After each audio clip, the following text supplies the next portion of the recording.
جس طرح لوگ ایک اچھا بیٹا بننا چاہتے ہیں اور جس طرح لوگ ایک اچھا والد بننا چاہتے ہیں، جس طرح لوگ ایک اچھا بھائی بننا چاہتے ہیں، اچھا استاد بننا چاہتے ہیں، اور مجموعی طور پر لوگ ایک اچھا انسان بننا چاہتے ہیں، اپنے ملک کا اچھا شہری بننا چاہتے ہیں، اسی طرح ہر مسلمان کی خواہش ہوتی ہے کہ وہ ایک اچھا مسلمان بھی بنے۔ اپنے تئیں لوگ اس کے لیے جد و جہد بھی کرتے ہیں، کوشش اور کاوش بھی کرتے ہیں۔ کچھ لوگ یہ سمجھتے ہیں کہ میں خدمت خلق کرتا رہوں، اللہ کے بندوں کے کام آتا رہوں تو میں ایک اچھا مسلمان ہوں۔ کچھ لوگوں کا یہ خیال ہوتا ہے کہ اگر میں سخاوت صحیح طور پہ کرتا رہوں، اپنا حلال اور محنت سے کمایا ہوا پیسہ راہ خدا میں خرچ کروں تو یہ میرے بہترین مسلمان ہونے کی علامت ہے۔ کچھ لوگوں کی یہ رائے ہوتی ہے کہ وقت پر نماز پڑھوں، زکوٰۃ ٹائم پہ دوں، حج فرض ہونے پر فوراً کر لوں، اللہ تعالیٰ عمرے کی سعادت بار بار عطا کرے تو میں ایک اچھا مسلمان ہوں۔ ہم نے لوگوں کو یہ کہتے ہوئے بھی سنا ہے کہ چونکہ میں کسی کو تکلیف نہیں دیتا، میری وجہ سے کوئی پریشان نہیں ہے، میرا لب و لہجہ محتاط ہے، تو میں ایک بہترین مسلمان ہوں۔ تو اپنے اپنے حساب سے لوگ تعین کرتے ہیں کہ میں ایک اچھا مسلمان ہوں۔ کیوں نہ ایسا کریں کہ اللہ کے قرآن سے پوچھیں کہ بہترین مسلمان کون ہے اور سچا مسلمان کون ہے، اور وہ کون سے مومن ہیں جن کو اللہ فرماتا ہے کہ اولئک ھم المؤمنون حقا، یہی لوگ سچے مومن ہیں۔ قرآن مجید کی سورہ انفال اللہ تعالیٰ نے ارشاد فرمایا، انما المؤمنون الذین اذا ذکر اللہ وجلت قلوبہم واذا تلیت علیہم آیاتہ زادتہم ایمانا وعلی ربہم یتوکلون۔ فرمایا وہی لوگ سچے مومن ہیں، وہی اصل میں ایماندار ہیں۔ الذین اذا ذکر اللہ وجلت قلوبہم، جب اللہ تعالیٰ کا ذکر کیا جائے تو ان کے دل ڈر جائیں۔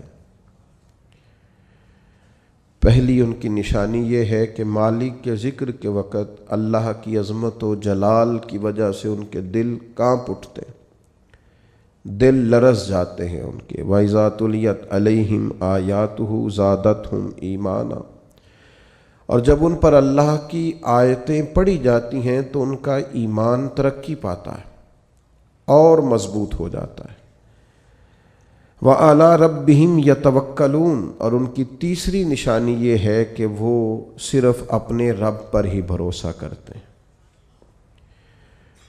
پکے اور سچے مومنوں کی چوتھی علامت یہ ارشاد فرمائی کہ الذین یقیمون الصلاۃ، وہ لوگ جو نماز کو صحیح ادا کرتے، وَمِمَّا رَزَقْنَاهُمْ يُنْفِقُونَ، اور جو ہم نے انہیں دیا ہے اس میں سے ہماری راہ میں خرچ کرتے۔ پھر دوبارہ سے سمجھیے گا، فرمایا مومن وہ ہیں کہ اللہ کا ذکر کیا جائے تو ان کے دل ڈرتے ہیں، اللہ کی آیات کی تلاوت کی جائے، قرآن مجید کو پڑھا جائے تو ان کا ایمان ترقی پاتا ہے، وہ اپنے رب پر بھروسہ کرتے ہیں، نماز کو صحیح ادا کرتے ہیں، جو ہم نے انہیں دیا ہے اس میں سے ہماری راہ میں خرچ کرتے۔ 5 علامتیں جن میں پائی جائیں، رب فرماتا ہے اولئک ھم المؤمنون حقا، یہ سچے مومن ہیں، یہ حقیقی مسلمان ہیں۔ اے اللہ، یہ 5 کام ان لوگوں نے کر لیے، ان 5 کاموں پر انہوں نے استقامت اختیار کر لی، یہ 5 اوصاف، یہ 5 خوبیاں ان لوگوں نے اپنے اندر پیدا کر لی۔ تیرا اعلان کرم ہوا کہ یہ سچے مومن ہے تو انہیں ملے گا کیا؟ تو انہیں عطا کیا کرے گا؟ تو رب کریم نے فرمایا 3 انعام دوں گا میں انہیں۔ یہ 5 صفتیں اپنے اندر پیدا کریں تو 3 انعامات انہیں دیے جائیں گے۔ پہلا انعام یہ ہے کہ لہم درجات عند ربہم، ان کے درجے ان کے رب کے پاس ہیں۔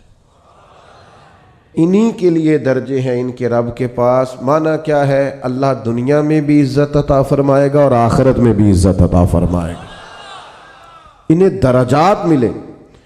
دنیا میں بھی اللہ تبارک و تعالی ان کو وقار، شان، عزت، عظمت، بلندی اور رفعت عطا کرے گا، اور آخرت میں بھی 5 صفتیں جن میں پائی جائیں انہیں پہلی شان یہ ملے گی کہ اللہ کے حضور ان کے درجات ہوں گے۔ اور دوسرا ارشاد فرمایا وَمَغْفِرَةٌ، اور اللہ ان کی بخشش بھی فرما دے گا، درجات کی بلندی بھی نصیب ہوگی اور بخشش بھی ملے گی۔ وَرِزْقٌ کریم، اور انہیں رسوا ہو کے رزق نہیں کمانا پڑے گا، اللہ انہیں عزت والی روزی عطا فرمائے گا۔ یہ بڑا خوبصورت لفظ ہے اور بڑا معنی خیز ہے اور بڑا سمجھنے والا۔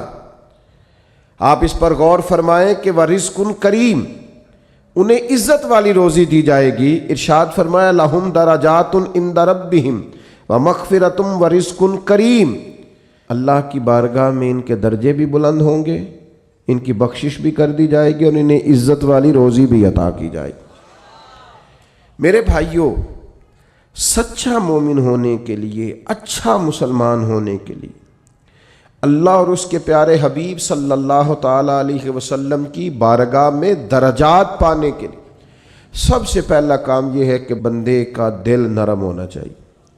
قرآن مجید نے پہلی علامت یہ بیان فرمائی کہ انما المؤمنون الذین اذا ذکر اللہ وجلت قلوبہم، جب ان کے سامنے اللہ کا ذکر کیا جاتا ہے تو ان کے دل ڈر جاتے ہیں۔ لیکن جس کا دل ہی بڑا سخت ہو جائے، قساوت قلبی جس شخص کے پاس ہو، کسی پر رحم نہ آئے، کسی شخص کو اچھا نہ سمجھے، اپنے دل میں کسی کے لیے خیر کے جذبات کبھی اسے میسر ہی نہ ہوں، کبھی اپنی آخرت کی فکر کو لے کر، کبھی اپنے اعمال کو لے کر، کبھی اللہ کی بارگاہ میں حاضری کو لے کر وہ ڈرا ہی نہ ہو، کبھی اسے احساس ہی پیدا نہ ہوا ہو، کبھی اسے خیال ہی نہ آیا ہو، میرے بھائی سب سے پہلی علامت یہ ہے کامیابی کے لیے قرآن مجید نے جو بیان فرمائی کہ دل نرم ہونا چاہیے، رقت قلبی میسر ہونی چاہیے، باطن کا صاف ہونا ضروری ہے۔ اگر دل ہی سخت ہے، سالوں بیت گئے کبھی رونا نہیں آیا، زمانہ گزر گیا کبھی احساس پیدا نہیں ہوا، آپ یقین کریں آہستہ آہستہ کر کے، باتیں سن کے، ماحول دیکھ کے، اور سارا کچھ ہی دولت ہے جی، چھوڑیں جی پیسے ہوں تو سب ٹھیک ہے، وہ سارے دنیا دار ہیں، چھوڑیں آپ، ہم نے بڑے پیر دیکھے، ہم نے بڑے مولوی دیکھے، ہم نے بڑے مسلح دیکھے، ہم نے بڑے تربیت کرنے والے دیکھے۔ آہستہ آہستہ یہ جملے بول بول کے ہم نے اپنی طبیعتوں کو نہایت سخت بنا لیا، دل میں کوئی گنجائش نہیں رہی، ہمیں کوئی اچھا نہیں لگتا، ہمیں کوئی مخلص نہیں لگتا، ہمارے رویے اس طرح کے ہو گئے ہیں کہ ہمیں ہر شخص دنیا دار دکھائی دیتا ہے۔ اگر کوئی دن میں 100 آدمی آپ کے سامنے ہاتھ پھیلاتا ہے تو کیا سارے ہی پیشہ ور ہیں؟ کوئی ایک بھی ضرورت مند نہیں، سبھی کے بارے میں طبیعت سخت ہو گئی۔ اگر آپ نے 20 علماء کے بیانات سنے ہیں تو کیا ایک بھی اللہ کے نام پر مخلص ہو کر دعوت دین نہیں دے رہا؟ سب کے بارے میں یہ رویہ ہو گیا، سارے غلط ہیں۔ دل کی سختی دن بدن بڑھتی چلی جا رہی، اور یہ باقاعدہ مرض ہے۔ کچھ بیماریاں باقاعدہ بیماریاں نہیں ہوتی، وہ ویسے تھوڑی بہت بد پرہیزی سے انسان کے وجود میں آتی ہیں کچھ دیر کے لیے، پھر وہ کچھ دیر کے لیے چلی جاتی ہیں۔ آپ کو ڈائریا ہو گیا، آپ کو ہیضہ ہو گیا، تھوڑی دیر کے لیے زکام ہو گیا، تو یہ کوئی باقاعدہ مرض نہیں ہے، یہ موسم کے اوپر نیچے ہونے سے ہو گیا۔ لیکن خدا نہ کرے کسی کو کوئی ایسا مرض ہو جائے جو باقاعدہ مرض ہے، جو جاتا نہیں۔ کچھ بیماریاں باقاعدہ بیماریاں ہوتی ہیں، ان کو بیماری سمجھنا چاہیے۔ دل کا سخت ہونا، رویے کا تلخ ہونا، کسی پہ رحم نہ کھانا، کسی سے پیار نہ کرنا، کسی جگہ بھی انسان کا اخلاص نہ پانا، یہ دل کی باقاعدہ بیماری ہے۔ حضرت ذوالنون مصری رحمۃ اللہ علیہ کا ایک قول مجھے بڑا پسند آیا، میں پڑھ رہا تھا۔ حضرت ذوالنون مصری رحمۃ اللہ علیہ فرماتے ہیں کہ جسم کی بیماریوں کا پتہ درد سے چلتا ہے. وجود میں درد ہوتا ہے، تکلیف ہوتی ہے تو محسوس ہوتا ہے کہ انسان بیمار ہے. اور فرماتے ہیں اگر دل میں بیماریاں ہونا اس کا پتہ گناہوں سے چلتا ہے. معاذ اللہ. جب گناہ پر گناہ ہو اور انسان کو احساس نہ ہو تو باقاعدہ دل بیمار ہو گیا. اب اس کو احساس ہی پیدا نہیں ہوتا. اچھی بھلی اس کے سامنے آنکھ کھلی ہے، اس کی فجر کی اذان اس کے سامنے ہوئی ہے، لیکن یہ بالکل لیٹا ہے. بہت سخت بیمار ہو گیا دل. 6 لوگ اس کے سامنے سے اٹھ کے ظہر کی نماز کے لیے گئے ہیں، لیکن یہ آرام سے بیٹھا ہے. بیمار ہے اس کا دل. اس کے سامنے رو کے کسی نے اپنی ببتا سنائی ہے کہ مجبور ہوں، تکلیف میں ہوں، تنگ دست ہوں، لیکن اس کی بھری ہوئی تجوری ہے.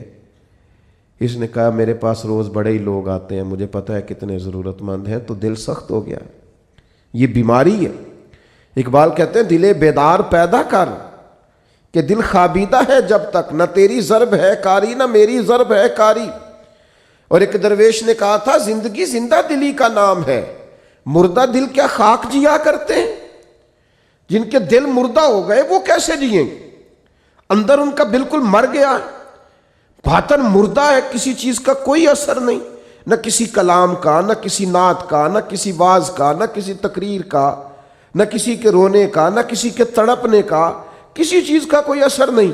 تو معنی یہ ہے کہ باطن اجڑ گیا، اندر بیمار. اور یہ کیسے بیماری ہوتی ہے؟ سنیں.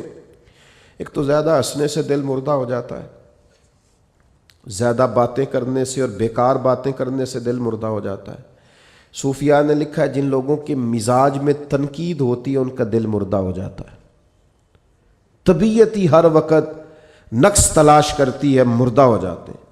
اور ایک بڑی سخت بات ہمارے بزرگوں نے لکھی ہے، فرماتے ہیں جو دین کے نام کو لیں،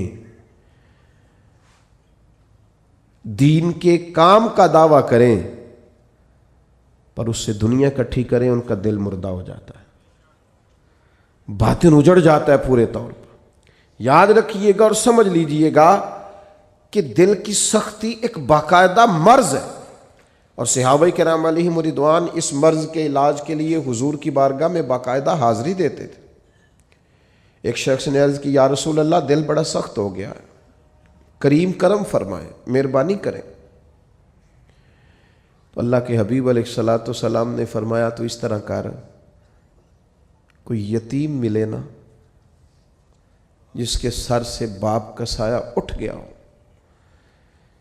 جس نے گویا اپنا بچپن بغیر والد کے گزارنا شروع کیا ہو، اس یتیم کے سر پہ تو ہاتھ پھیرا کر، اللہ تعالیٰ تیرے دل کو نرمی عطا کرے گا. یہ پہلا نسخہ حضور نے ایک شخص کو دیا.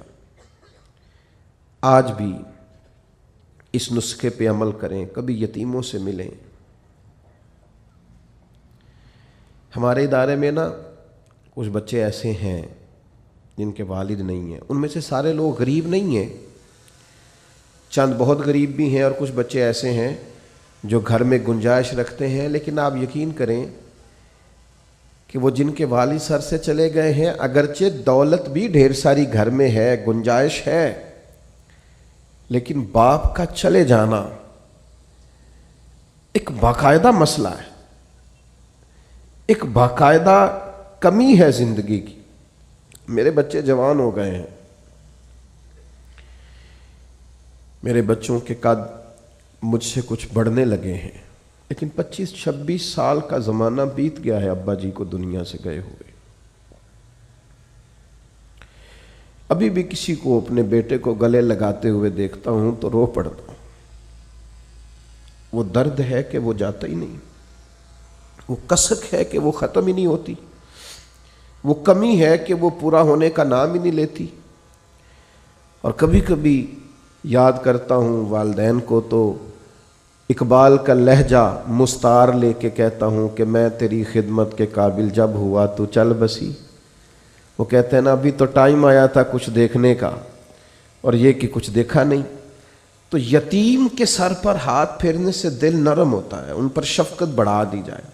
کسی کو موقع میسر آئے تو ان سے پیار بڑھا دیا جائے، اس سے دل نرم ہوتا ہے. دوسرا، ایک شخص نے عرض کی، یا رسول اللہ صلی اللہ تعالی علیہ وسلم، دل سخت ہو گیا ہے۔ تو اللہ کے حبیب علیہ السلام نے اسے علاج بتایا، فرمایا موت کو کثرت سے یاد کیا کر، دل نرم ہو جائے گا۔ 1 منٹ کے لیے سوچا کر کہ مسجد میں اعلان ہوگا کہ تیرا انتقال ہو گیا، 1 منٹ کے لیے سوچیں کہ وقت آ گیا جانے کا، آ گئے لوگ، جمع ہو گئے، تیاری ہو گئی، اور پھر یہ کہ کونوں میں اور نکروں میں کھڑے ہو کے مشورے ہونے لگے کہ جنازے کا ٹائم کیا رکھنا ہے، اور پھر یہ کہ تصور میں اس بات کو لانا کہ سبھی موجود تھے اور سب کے سامنے قبر بنائی گئی اور قبر میں رکھا گیا اور قبر کو بند کیا گیا۔ یہ وہ تصور ہے جو دل کو نرم کرتا ہے۔ یعنی وہ اورنگزیب عالمگیر نے دنیا سے جاتے ہوئے کہا تھا کہ میرے دونوں ہاتھ کفن سے باہر نکالنا، لوگوں کو پتا چلے اتنا بڑا فرما روا دنیا سے جا رہا ہے اور خالی ہاتھ جا رہا ہے، کچھ لے کر کے ساتھ نہیں جانا، کچھ بھی۔ یہ تصور جب انسان پکا کرتا ہے نا کہ میں نے جانا ہے، دل نرم ہو جاتا ہے۔ لیکن یہاں جانے کا ارادہ کس کا ہے؟ کوئی پروگرام نہیں۔ جن کی عمریں بہت بڑی بھی ہو گئی ہیں وہ بھی بیماریوں کو سندیسے تو نہیں سمجھتے، وہ بھی کہتے ہیں بس وہ فلاں بد پرہیزی سے مسئلہ ہو گیا۔ یہ تو سندیسے ہیں، یہ تو پیغامات ہیں، یہ تو لوٹ جانے کے بہانے۔ جاگنا ہے جاگ لے افلاک کے سائے تلے، پھر حشر تک سوتا رہے گا خاک کے سائے تلے۔ مرنا ہے، چھوڑنی ہے دنیا، جانا ہے، کسی وقت بھی پیغام اجل آئے گا۔ اور جن کو مر جانا ہو وہ اس طرح نہیں جیا کرتے، وہ مرنے کے بعد کے لیے بھی کچھ تیاری کر کے رکھتے ہیں۔ کتنی لمبی زندگی، مثلا کتنی، آج تو جو 100 سال کا ہو جائے وہ لوگوں کو عجیب لگتا ہے، کہتے ہیں جی ماشاءاللہ 100 سال عمر۔ اچھا جی واقعی، یہ تو بڑی بریکنگ نیوز بن جاتی ہے۔ کتنا کچھ جینا ہے۔ موت کا تذکرہ دل نرم کرتا ہے۔ تیسری بات، نبی کریم صلی اللہ تعالی علیہ وسلم سے عرض کیا گیا حضور دل سخت ہو گیا ہے، تو اللہ کے محبوب علیہ السلام نے فرمایا قرآن مجید کی تلاوت کیا کریں، اللہ دل کو نرمی عطا کر دے گا۔ یہ قرآن مجید نا یہ شفا ہے، وَنُنَزِّلُ مِنَ الْقُرْآنِ مَا هُوَ شِفَاءٌ وَرَحْمَةٌ لِّلْمُؤْمِنِينَ۔ یہ قرآن مجید شفا ہے مومنوں کے لیے، اور ایک مقام پہ فرمایا شفاء لما فی الصدور، یہ دلوں کے لیے شفا ہے۔ آپ جب قرآن مجید پڑھیں گے، تلاوت کریں گے تو دل پاک ہوگا، صاف ہوگا۔ آج میں بڑے شوق سے کلام سنتا ہوں بزرگوں کا، آپ بھی سنتے ہیں، میاں صاحب کے کلام کا کیوں اثر ہوتا ہے دل پر، کیوں لوگ رونے لگتے ہیں؟ مختلف بزرگوں کی نعتیں سن کر کیوں دل پہ اثر ہوتا ہے، لوگ رونے لگتے ہیں؟ اس لیے کہ ان کے مفاہیم کا ہمیں پتہ ہے۔ قرآن مجید کی تلاوت سن کر کے دل پر اثر کیوں نہیں ہوتا؟ اس لیے کہ ہم نے ترجمے سے سیکھا ہی نہیں۔ اگر کبھی ہمیں اس کے مفہوم کا پتہ چلے تو ہمیں ڈھیر سارا رونا ہے، ہمارا دل صاف ہو جائے، بہت ساری جگہوں پہ چوٹ لگے۔ تو نبی پاک علیہ السلام نے ایک حال دل کی سختی کا قرآن مجید کی تلاوت کو بتایا۔ ایک مقام پہ نبی پاک علیہ السلام نے خود ارشاد فرمایا ہر چیز کو زنگ لگ جاتا ہے، جیسے لوہے کو زنگ لگ جاتا ہے، فرمایا اسی طرح دلوں کو بھی زنگ لگ جاتا ہے۔ دل بھی زنگ آلود ہو جاتے ہیں، دلوں کو زنگ لگ جاتا ہے۔ اور زنگ، یہ غور کریں، یہ دل کا زنگ نا تھوڑا غور کریں تو پتہ ویسے چل جاتا ہے لگا ہوا ہے آج کل کے نہیں۔ کوئی چیز باہر پڑی رہے نا تو وہ اس کو زنگ لگ جاتا ہے، کہتے ہیں یہ بارش میں پڑی رہی، دیکھا نہیں، زنگ آلود۔ یہ دل بھی ایسے ہی پڑا رہے نا، کبھی ذکر نہ کرے، کبھی درود و سلام نہ پڑھے، کبھی تلاوت قرآن مجید نہ کرے، کبھی رات کو اٹھ کے روئے نہ، تو اس کو بھی زنگ لگ جاتا ہے۔ تو حضور نے فرمایا ہر چیز کا زنگ اتارنے کا آلہ ہوتا ہے۔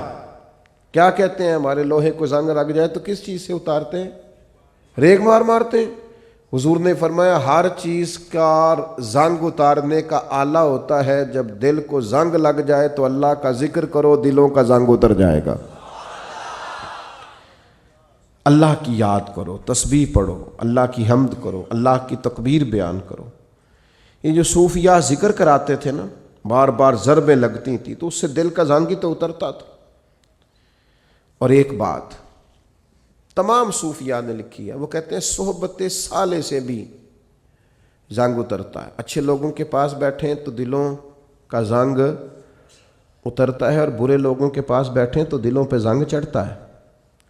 آپ برے لوگوں کی صحبت میں بیٹھیں، معاذ اللہ جو دنیا دار ہیں، جو آپ کو کہیں گے چھوڑو یار تم کس چکر میں پڑ گئے، دنیا بڑی میٹھی ہے اور یہیں دنیا میں ہی سارے ذائقے ہیں، آپ ایسے لوگوں کی طرف جائیں تو آپ محسوس کریں گے دل زنگ آلود ہو گیا۔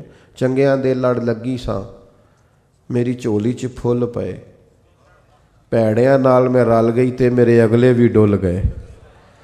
تو یہ بری صحبت جو ہوتی ہے یہ نقصان دیتی ہے۔ تو یہ کچھ علاج ہے، یہ کریں، اس سے دل کا زنگ دور ہوگا۔ یہ واہ واہ سے بھی زنگ چڑھتا ہے، میرے جیسے لوگوں کی تعریفیں ہوتی ہیں نا، اور یہ بہت بڑی مصیبت ہے، اس سے بھی زنگ چڑھتا ہے۔ اس سے خوشامد، تعریف، مزاج، ہم نے دیکھا ہے۔ امام غزالی فرماتے ہیں جب کوئی علم پڑھنے کے لیے بیٹھتا ہے تو تکبر کا بوٹا لگتا ہے، اور پھر جیسے جیسے وہ علم پڑھتا جاتا ہے وہ پودا جوان ہو کے درخت بنتا جاتا ہے۔ تو یہ دولت ہو، یہ خوبصورتی ہو، یہ علم ہو، یہ کوئی عہدہ ہو، یہ بعض اوقات انسان کو فتنے میں مبتلا کرتے ہیں، دل سخت ہو جاتا ہے، گھٹن پیدا ہوتی ہے۔ دولت، ثروت، اقتدار، یہ چیزیں کساوت قلبی کا سبب بنتی، اور دل کی نرمی کیسے ہوگی؟ قرآن پڑھا جائے، اللہ کا ذکر کیا جائے، موت کو یاد کیا جائے، یتیم کے سر پہ ہاتھ پھیرا جائے، اچھوں کی سنگت اختیار کی جائے، تو دل کا زنگ اتر جاتا ہے۔ دوسرے نمبر پر ارشاد فرمایا کہ جب قرآن مجید کی آیتیں پڑھی جائیں تو ایمان ترقی پاتا ہے۔ قرآن مجید کو سیکھنا شروع کریں، قرآن مجید کو پڑھنا شروع کریں، قرآن مجید کے ساتھ اپنے تعلق کو مضبوط کریں۔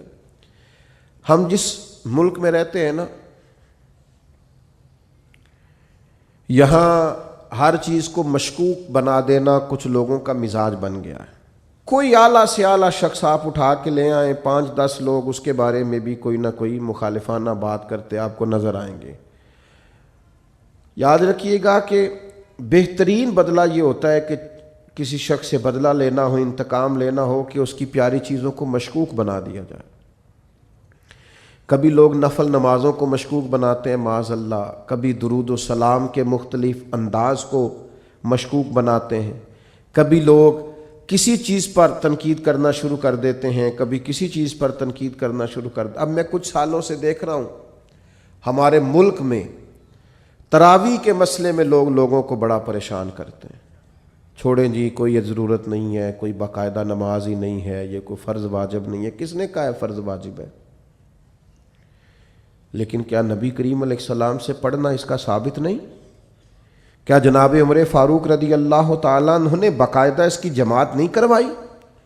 کیا جناب عمر کا سارا زمانہ اس کی جماعت نہیں ہوتی رہی؟ اس کے بعد یہ ہمیشہ سے امت کا معمول نہیں رہا؟ خدا کے بندو، سال کے بعد ایک موقع آتا ہے کہ جس میں قرآن مجید سنانے والے سنا لیتے ہیں، سننے والے سن لیتے ہیں۔ ایک خوبصورت طریقہ، آپ یقین کریں یہاں ہمارے ادارے میں سینکڑوں حفاظ ہیں، اور میں ایک بچے سے 3 دفعہ پوچھتا ہوں بیٹا اس دفعہ کہاں قرآن مجید سنانا، یاد ہے نا، سنا رہے ہو نا؟ یہ پوچھنے پچھانے میں اتنا لطف ہے۔ اور پھر یہ کہ رات کو جب وہ سارا دن قرآن یاد کرتے ہیں، اور جب وہ رات کو قرآن پڑھتے ہیں، اور جب وہ قرآن مجید سناتے ہیں، اور جب سننے والے قرآن مجید سنتے ہیں، میں نہیں آپ کو بتا سکتا وہ ذوق کہ بوڑھے بزرگ بھی جب کہتے ہیں کہ میں افطاری کے لیے نہیں آ سکتا اس لیے کہ میں نے اپنی مسجد میں قرآن مجید سننا شروع کیا ہوا ہے، میرا 23واں پارہ ہو گیا، اگر میں آپ کے پاس آؤں گا تو میرے وہ پارے جو ہیں وہ سارے آگے پیچھے ہو جائیں گے۔ تمہیں سمجھ نہیں آتی کہ جب اس ذوق سے قرآن پڑھایا اور سنایا جائے تو عرش کا مالک راضی کتنا ہوتا ہے؟ اور تم یہ کہ تراویح کو مشکوک بناتے ہو، کوئی کام ہاتھ سے جانے ہی نہیں دیتے دین کو مشکوک بنانے والا۔ خدا کے بندے سن، میرے نبی پاک کا فرمان ہے، حضور نے فرمایا جس نے ایمان اور احتساب کی نیت کے ساتھ رمضان المبارک میں قیام کیا، یعنی نفلی عبادت کی، غفر لہ ما تقدم من ذنبک، اللہ اس کے پچھلے سارے گناہوں کو معاف فرما دے گا۔ تو آپ اس کو سمجھتے نہیں؟ پھر حضور نے فرمایا قرآن اور رمضان، قرآن اور رمضان یہ دونوں بندے کی سفارش کریں گے اللہ کی بارگاہ میں۔ قرآن مجید کہے گا مالک میں نے رات اسے بیدار رکھا تھا، یہ قیام کرتا تھا، پڑھتا تھا، اور روزہ کہے گا مالک میں نے اسے دن میں کھانے پینے سے روکا رکھا تھا۔ یہ دونوں مل کے شفاعت کریں گے اور اللہ تعالیٰ یہ عمل کرنے والے کی بخشش فرما دے گا۔ تو قرآن مجید فرماتا ہے کہ اگر تم قرآن مجید کی تلاوت کرو گے تو اس سے تمہارے ایمان میں ترقی ہوگی۔ آپ قرآن مجید پڑھتے جائیں، ایمان مضبوط ہوتا جائے گا اور انشاءاللہ تعالیٰ گناہ خود بخود دور ہوتے جائیں گے۔ اچھا، یہ ایمان بھی مضبوط ہوتا ہے، ایمان بڑی شے ہے، ایمان سب سے بڑی شے ہے۔ ایمان مضبوط ہو نا، لو سنو حدیث اور یہ یاد رکھنا، اور یہ ایک دو کو سنا دینا سویرے۔ نبی کریم نے حضرت حارثہ سے پوچھا تھا کیف اصبحت یا حارثہ، حارثہ آج صبح کیسی کی ہے؟ عرض کی حضور اس حال میں کی ہے کہ میں پکا مومن ہوں۔ تو نبی کریم نے فرمایا تیرے ایمان کی دلیل؟ عرض کی حضور میرے ایمان کی دلیل یہ ہے کہ میں زمین پہ کھڑے ہو کے آسمان کی طرف دیکھوں تو اللہ کے عرش کو بھی دیکھ لیتا ہوں۔ فرمایا میں بتا سکتا ہوں جنتی جنت میں داخل ہو رہے ہیں اور جہنمی جہنم میں جا رہے ہیں، کہو تو راز حیات کہہ دوں؟ کوئی نہیں سمجھ آئی تو آنو، اللہ کرے نہ آئے تو آنو سمجھ۔ وہ کہنے لگے کہو تو راز حیات کہہ دوں، حقیقت کائنات کہہ دوں، وہ بات کہہ دوں جو پتھروں کے دلوں کو بھی پاش پاش کر دے۔ لیکن وہاں سے زبان حال سے ارد گرد سے یہ آواز آ رہی تھی نہیں رہنے دے، یہی بہتر ہے کہ پردوں میں وہ پردہ پوش رہے، وہ اگر پردے اٹھا دے تو کسے ہوش رہے۔ فرمایا میں مومن ہوں تو ایمان کی علامت یہ ہے کہ زمین پہ کھڑے ہو کے دیکھوں تو اللہ کا عرش بھی دکھائی دیتا ہے۔ یہ حضور کے سامنے بیان کیا صحابی نے۔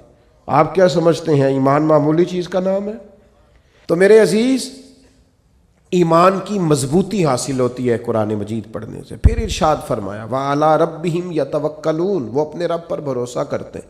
دنیا داروں پر بھروسہ کرنا چھوڑ دیں، مالداروں پر بھروسہ کرنا چھوڑ دیں، امیر رشتہ داروں پر بھروسہ کرنا چھوڑ دیں۔ وہ جن دوستوں نے آپ سے کہا نا کوئی کام ہو جاتے دسیا جی، کوئی حکم ہو جاتے، ان پہ بھروسہ کرنا چھوڑ دیں آپ۔ تسی پھر دسیا جے تو پھر وہ تمہیں دسن گے۔ کوئی کام ہو جاتے، کوئی حکم ہو جاتے، پھر تسا حکم دسنا ہے تو انہیں کہنا تو کل دسنا سی، سویرے ہی منڈا ٹوریا میں۔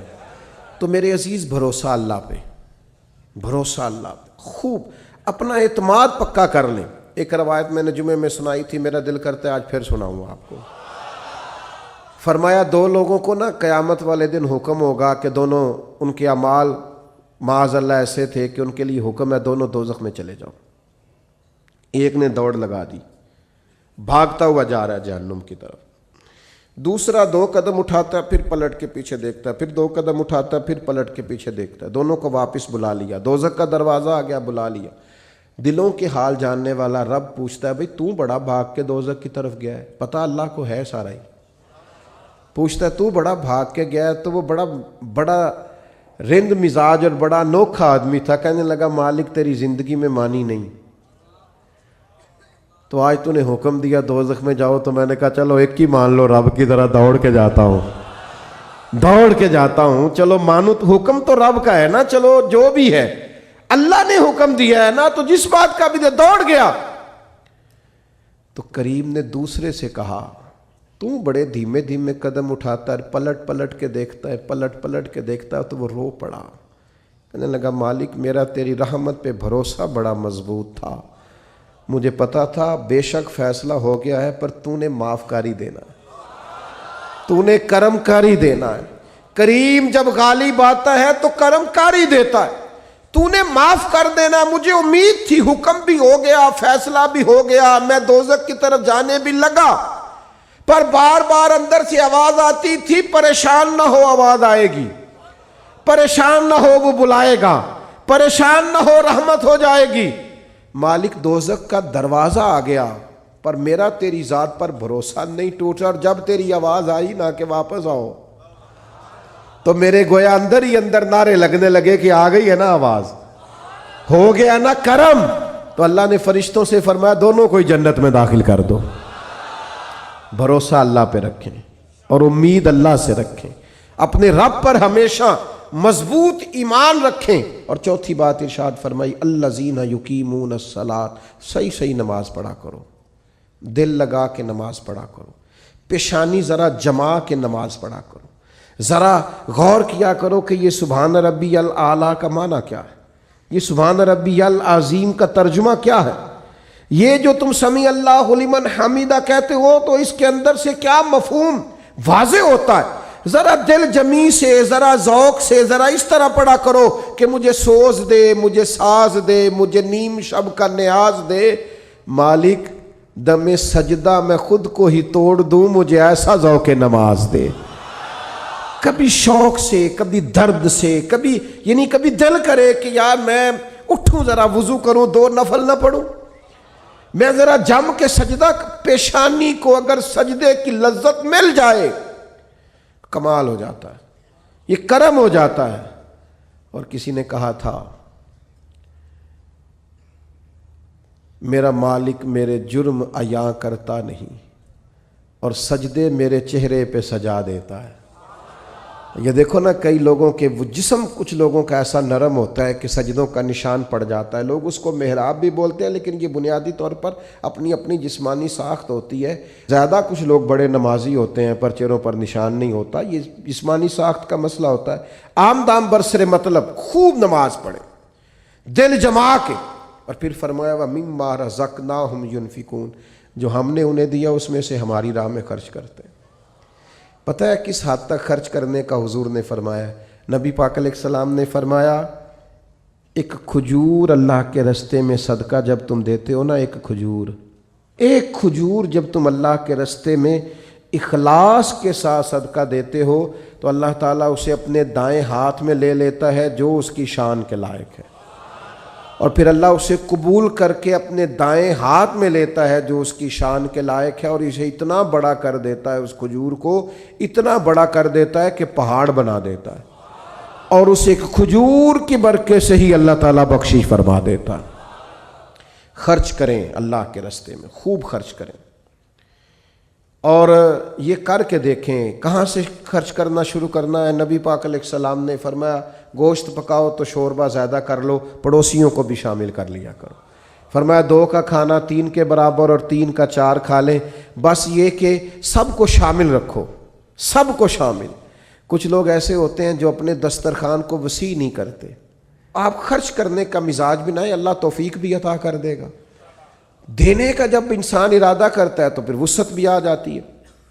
تو میرے بھائی یہ چیزیں پیدا کرنی اپنی طبیعت میں۔ 2-4 گزارشات میں نے تیزی سے آپ کی خدمت میں عرض کر کے اپنی بات کو سمیٹنا ہے۔ سب سے پہلے میری گزارش آپ سے یہ ہے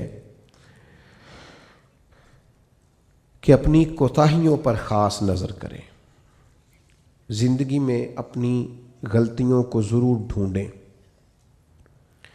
ہمارے صوفیانہ اپنی اصطلاحات میں ایک اصطلاح بیان کرتے ہیں دید قصور، یعنی اپنی غلطیوں کا نظر آنا۔ کچھ لوگ ایسے ہوتے ہیں جنہیں جگ کی غلطیاں نظر آتی ہیں، سب کی غلطیاں نظر آتی ہیں، اپنی نہیں نظر آتی۔ اپنی غلطیوں کو تلاش کریں، اپنے گناہوں کو تلاش کریں، اور پھر ان کی اصلاح کے لیے ایک پورا منظم منصوبہ بنائیں، اور اس منصوبے کے تحت اپنی تربیت کریں۔ کب تک ایسے ہی گھومنا ہے اور کب تک یہ کہنا ہے کہ انشاءاللہ تعالیٰ بس دعا کرے میں ٹھیک ہو جاؤں؟ اپنی کمزوریوں کو تلاش کر کے ڈھونڈ کے ان کی اصلاح پر پورا زور لگا دیں۔ نبی پاک علیہ السلام نے فرمایا جب بندہ اعتراف کر کے توبہ کرتا ہے نا، یا اللہ میرے اندر یہ غلطی ہے میں بھول گیا تھا، جب اعتراف کر کے توبہ کرتا ہے تو اللہ اسے معاف فرما دیتا ہے۔ تو اپنی کوتاہیوں کو ضرور تلاش کریں۔ ایک دوسری گزارش آپ کی خدمت میں عرض کرنی ہے ان لوگوں کی سنگت اور صحبت چھوڑ دیں جن کی وجہ سے ہمارے مزاج میں، ہماری سوچوں میں، ہمارے لب و لہجے میں بگاڑ پیدا ہوتا ہے۔ ان لوگوں کے قریب آ کے بیٹھیں جن کے پاس بیٹھنے سے ہمارا ایمان پختہ ہوتا ہے، ہمارے اندر روحانیت پیدا ہوتی ہے، ہمارا نیکی کی طرف دل مائل ہوتا ہے۔ بری صحبت مکمل چھوڑ دیں۔ آپ کے ذہنوں میں جو لوگ شکوک پیدا کرتے ہیں ان سے پورے طور پر بچ جائیں۔ اب میں کوئی ایسی بات آپ کے سامنے عرض کرنے لگا ہوں جو بڑی انوکھی ہے۔ میں نے اپنی زندگی میں کچھ لوگوں کو نظریات بدلتے دیکھا ہے۔ وہ اس نظریے کے ماننے والے تھے، عقیدہ حق کے ماننے والے تھے، پھر انہوں نے اور نظریہ اختیار کیا۔ کچھ لوگ جو مجھے سمجھتے ہیں کہ شاید میں درست بات ہی کروں گا، وہ تو بات کو تسلیم کریں گے، اور جن کو کچھ تھوڑا خیال ہے وہ بھی میری بات کو آج کی رات ایک دیندار آدمی کی بات سمجھ کر قبول کریں جو اللہ سے ڈر کے بات کر رہا ہے، جس نے ایک نظریہ تبدیل کیا، اس نے پھر ایک نہیں تبدیل کیا، اس کے بعد پھر اس نے ایک اور تبدیل کیا، اس نے پھر اور تبدیل کیا، اس نے پھر اور تبدیل کیا۔ ہم نے لوگوں کو پھر گلی گلی کا بھکاری ہوتے دیکھا، دروازے دروازے جاتے دیکھا۔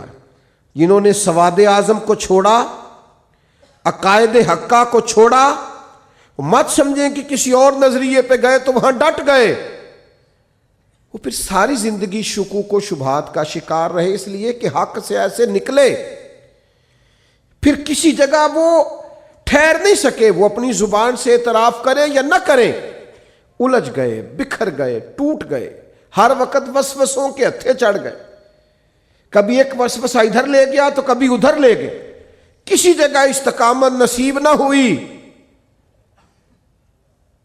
در مرشد دا چھڈی نہیں، نہیں تے ہو جاویں گا روگی۔ در مرشد دا چھڈی نہیں، نہیں تے ہو جاویں گا روگی۔ جیڑی بکری اجڑوں وچھڑی او بگیاڑا جوگی۔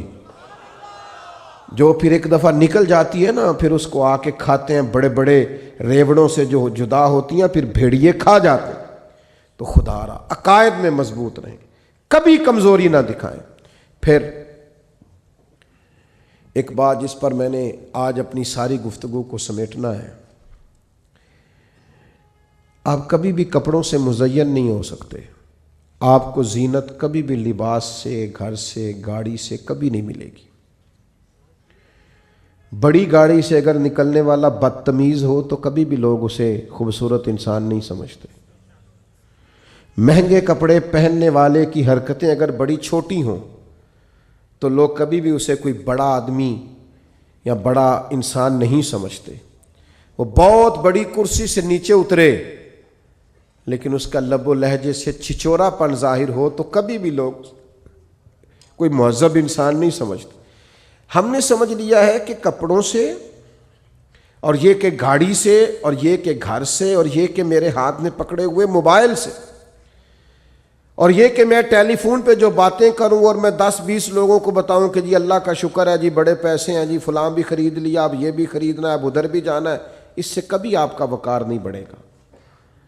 آپ کا اعلیٰ اخلاق، آپ کا تقوی، آپ کی عبادت، آپ کا اللہ سے ڈرنا، آپ کا حسن سلوک، نیک اعمال آپ کو زینت دیں گے۔ انسان ہمیشہ عاجزی سے خوبصورت ہوتا ہے، وفادار لوگ خوبصورت ہوتے ہیں، جو لوگ خیرخواہ ہوتے ہیں، دوسروں کا بھلا کرتے ہیں، وہ خوبصورت لوگ ہوتے ہیں۔ خوبصورت بنیے۔ نوجوانوں سنو، بتایا ہوگا تمہیں لوگوں نے کہ پیسہ ہی سارا کچھ ہے، پیسہ بڑا کچھ ہے پر سب کچھ نہیں ہے۔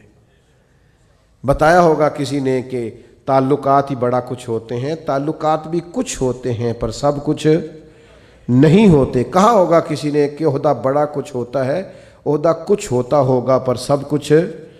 سب سے زیادہ انسان خوبصورت اچھے اعمال سے لگتا ہے، خوبصورتیوں سے لگتا ہے، اس کے لہجے کی سچائی، اس کے انداز کا دھیما پن، اس کے بات کرنے کا ٹھہراؤ، اس کا ملنے جلنے کا خوبصورت انداز، اس کا بات ماننے کا طریقہ، یہ بڑا خوبصورت ہوتا ہے. آپ کو پتہ ہے